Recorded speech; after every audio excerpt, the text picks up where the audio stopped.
Hi, I would like to share a few of the scriptures from the book of Genesis, chapter 1, starting with verse 26.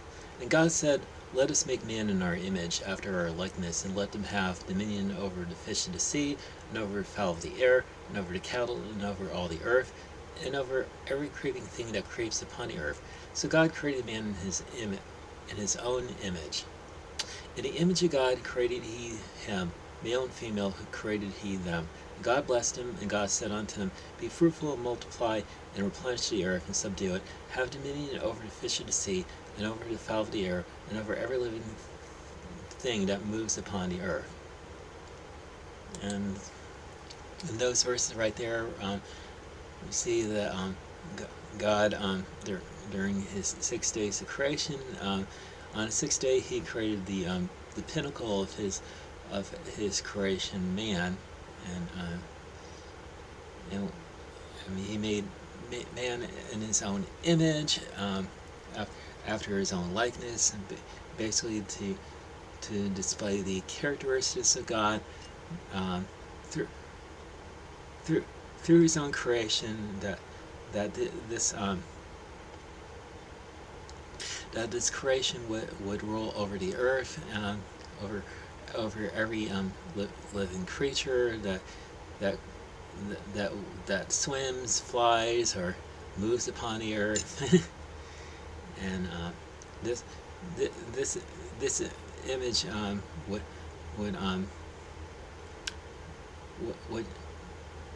mean would be propagated throughout all of God's throughout all the earth, as man reproduces and gives birth to children after the likeness of God. I mean, because what the Latin would call the Imago Dei, which is so, something that we need to remember when we're looking into the face of every human being that exists on the earth, that everybody's made in the image of God. I mean it's it's a fearful thing to look into somebody's face and know that they're also creating an image of God, even if they don't look so pleasant or attractive or anything like that. I mean, because well, where sin has marred that image somewhat. I mean that. I mean when Adam and Eve disobeyed God and they ate from the tree of knowledge of good and evil. I mean, they that they got kicked out of the garden, and they started producing children, after Adam's own likeness, and we have we have men that are they're committing violence against each other, as you see in Genesis chapter 6, and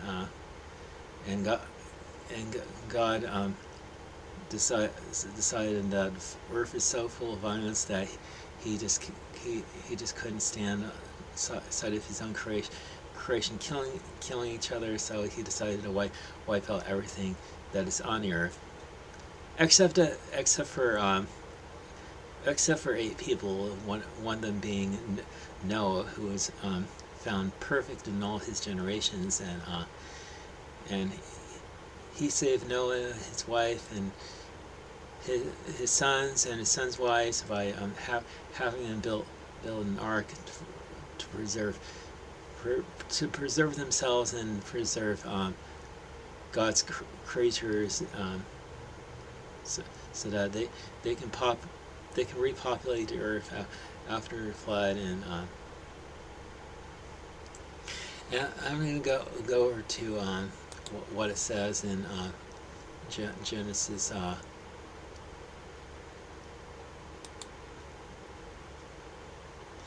Genesis chapter 9, starting with verse 1. And God blessed Noah and his sons, and said unto them, Be fruitful, and multiply, and replenish the earth.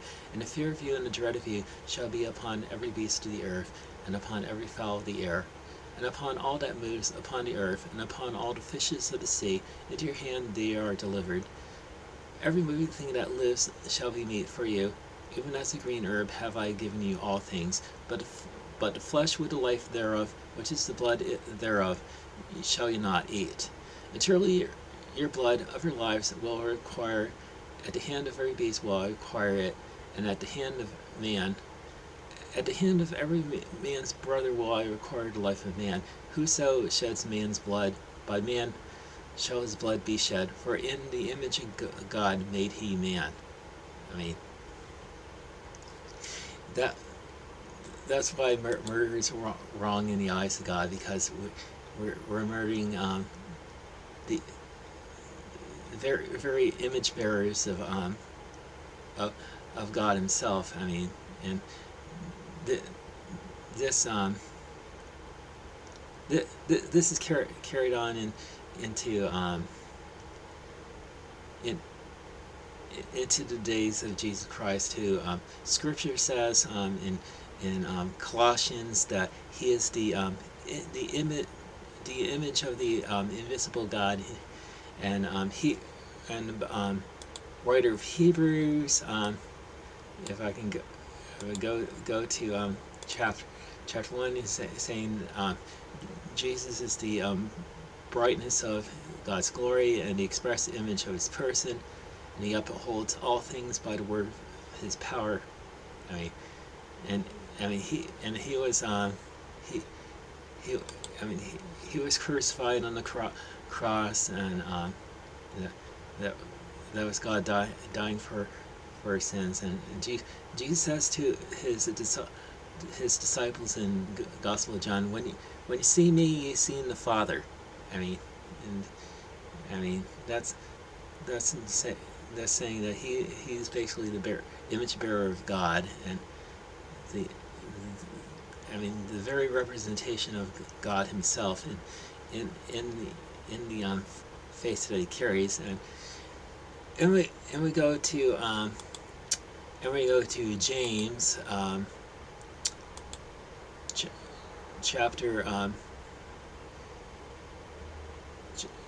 chapter 3. I'm